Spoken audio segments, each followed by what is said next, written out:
జోగులాంబ గద్వాల్ జిల్లాలో అధికార బీఆర్ఎస్ పార్టీకి గట్టి దెబ్బ తగిలింది. జిల్లా పరిషత్ చైర్పర్సన్ సరితా తిరుపతయ్య పార్టీకి రాజీనామా చేశారు. జిల్లా పరిషత్ చైర్పర్సన్గా ఆమె బాధ్యతలు తీసుకున్న కొంతకాలం నుంచి గద్వాల్, ఆలంపూర్ ఎమ్మెల్యేలతో పలు అంశాలలో విభేదాలు తలెత్తాయి. ఈ క్రమంలో పలు సందర్భాల్లో పరస్పరం విమర్శలు కూడా చేసుకున్నారు. వచ్చే అసెంబ్లీ ఎన్నికల్లో అధికార బీఆర్ఎస్ పార్టీ అభ్యర్థిగా రంగంలోకి దిగాలని నిర్ణయించుకున్న నేపథ్యంలో విభేదాలు పతాక స్థాయికి చేరుకున్నాయి.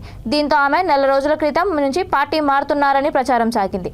కానీ పలు సందర్భాల్లో ఆమె ఖండిస్తూ వచ్చారు. చివరకు జెడ్పీ చైర్పర్సన్ పార్టీ మారేందుకు నిర్ణయించుకుని బీఆర్ఎస్ పార్టీకి రాజీనామా చేశారు. రేపు పెద్దల సమక్షంలో ఢిల్లీలో కాంగ్రెస్ పార్టీ తీర్థం పుచ్చుకుంటున్నారు.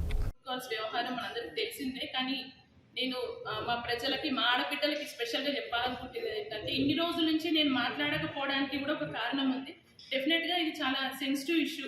ఎందుకంటే మహిళల పైన ఇప్పుడిప్పుడే గడప దాటి బయటకు వచ్చి మేము కూడా ఒకటి నిరూపించుకోగలము అనే స్థాయికి ఎదిగిన మహిళల పైన ఇలాంటి పనికి మాలిన చీప్ ట్రిక్స్, పాలిటిక్స్, వాస్తవానికి చెప్పాలంటే పాలిటిక్స్ చేస్తున్నామని అనుకుంటున్నారు వివిధ పార్టీ వాళ్ళు. కానీ డెఫినెట్గా ఇది పాలిటిక్స్ కాదు, పాలిటిక్స్ చేస్తున్నారు. ఇట్లాంటి వ్యవహారాలు మళ్ళీ మా మహిళల మీద ఎవరైనా చేయడానికి ముందుకు వస్తే డెఫినెట్గా వాళ్ళపైన చాలా సీరియస్ యాక్షన్ తీసుకోవడం జరుగుతుంది. ఎందుకంటే మా తెలంగాణ రాష్ట్ర గౌరవ ముఖ్యమంత్రి గారు ఆడపడుచులకి ఒక ప్రత్యేక స్థానం, అంటే మంచి మర్యాద ఇచ్చే మా గౌరవ ముఖ్యమంత్రి గారు అలాంటి రాష్ట్రంలో ఈరోజు తెలంగాణ